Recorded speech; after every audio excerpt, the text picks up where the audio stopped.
Y'all, I know this is late. Sorry. I also had to watch it on YouTube. So if I miss something, I'm going off memory, child, no notes.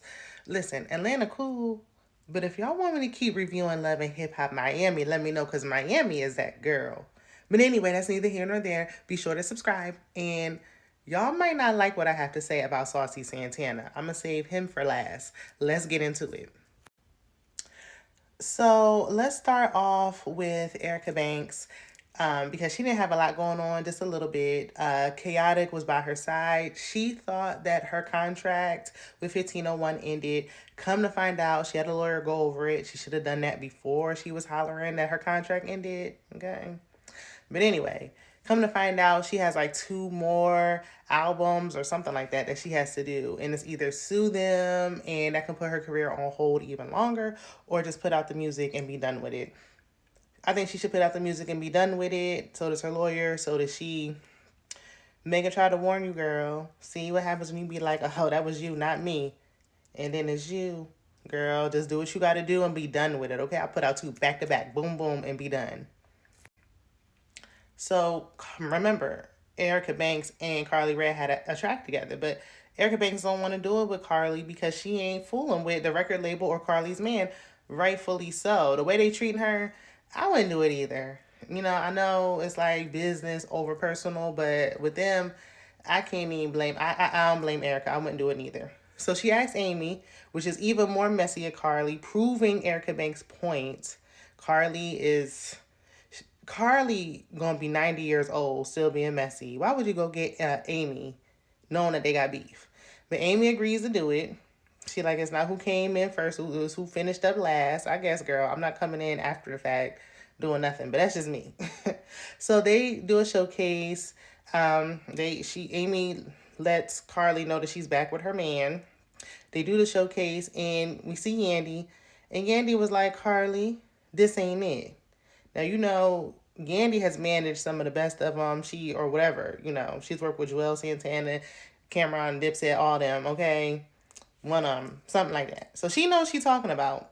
And from what I saw with my eyes, Karlie, I need you to never jump up there and do that again. Like, I don't know.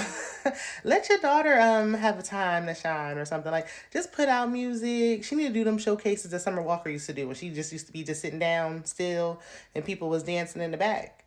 Do that. Or call up Tiana Taylor to help with some stage presence. But whatever she was doing, baby, no.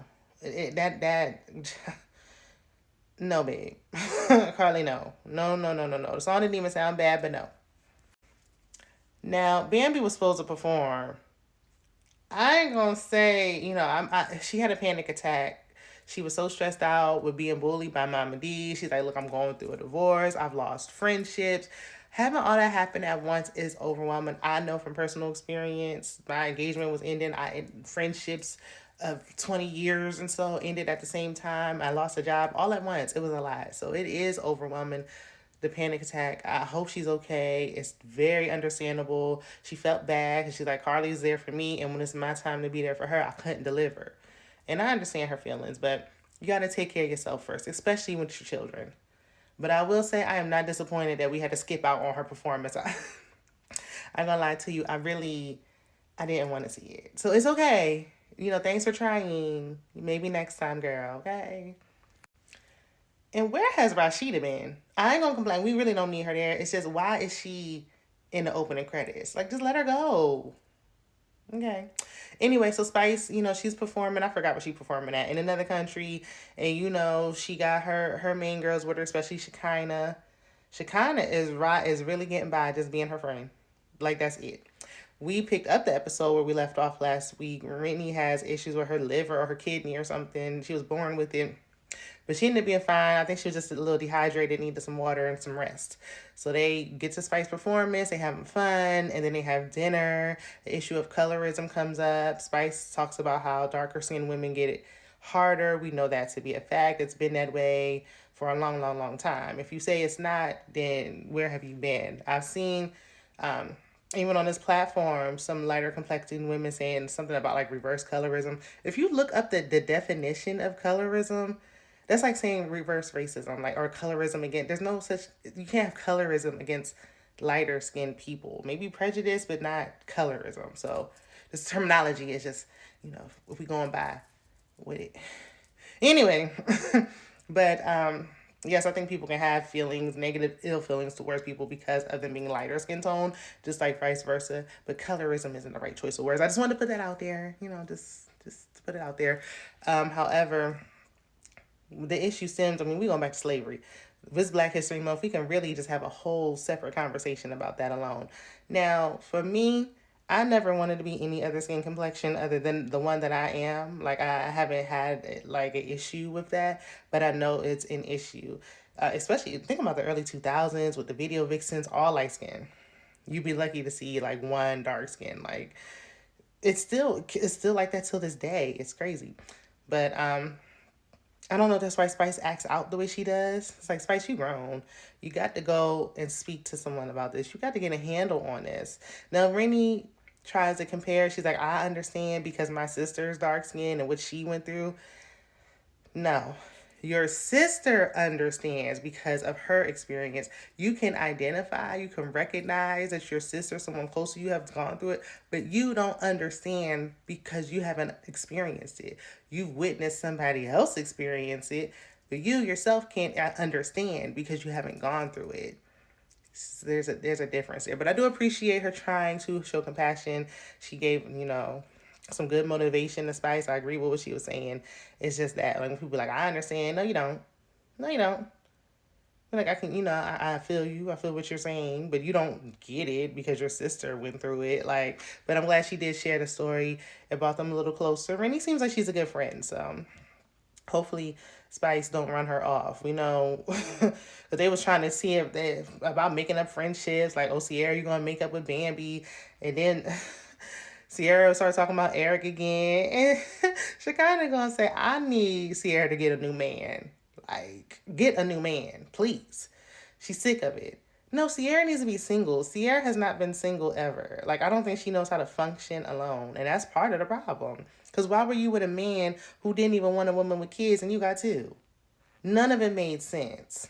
But anyway, Shekinah was talking about something. I don't know what she was talking about. Was she talking about? I don't know. And then, Rennie, they were talking about Rennie apologizing to Erica Banks. Rennie ain't sorry, so why she gonna apologize? She like, we can have a conversation, but an apology is not gonna happen. I actually respect it because she's not sorry. So they both seem like they ready to move on and never speak again. Let it be. And as Karlie and Spice put her hands on Karlie. Like, y'all are tripping. No. Spice was wrong. Y'all need to check her about that. She was wrong. Who else we got? Oh, Jessica White. Jessica White and the Saucy Santana thing. Ooh, Saucy. So we go back. Zell was trying to get Saucy some jewelry. He's like, he wanted to get something for his material girl. Okay. He's like, I never got my mama jewelry, but I'm getting it for Saucy. That's insane. You never got your mama something and you getting it for Saucy? Saucy, who he like, give me a kiss. Saucy wouldn't even give him a kiss. I don't think Saucy likes Zell like that. I think he liked him for the moment. Zell was open about the fact that he was struggling, coming out and admitting that, he's into men. We know that. We knew that. We knew he had to come out in his own time. So if nothing else, if this relationship don't work, I'm glad that Zell can comfortably live in his truth. However, Saucy. Jessica wants to do a song. She been knew Zell from way back when. She wanted to do a song with Saucy. Zell brought Saucy to the studio. Now, I will give Saucy this. Because he like, I just met y'all and you talking about, do you want to jump on the track? Like, I don't even know you. Like, hi, hello. Then you want me to be on the song? Like, wait a minute. I thought this was a meet and greet. So I'll give him that. But when he was like, oh, who is Jessica? You Jessica who? You what? Who? This lady was ripping the runway before we ever knew about Saucy Santana. When Saucy looked like he should have been on a football field, Jessica was walking the catwalk on the runway. You better put some respect on her name. Saucy tried to diminish her to just being Nick Cannon's baby mom. And mind you, she has miscarriages. So she's like, he didn't say anything wrong. It's something I got to hear. He was wrong. He was wrong. He was wrong. He wanted to pass the track off to Zell, sloppy. And he like, she need to build her career. When the last time y'all played a Saucy Santana song? We ain't checking for Saucy like that. At one point, Saucy said he taught women how to be women. I lost respect for him back then. And that's how I feel about that.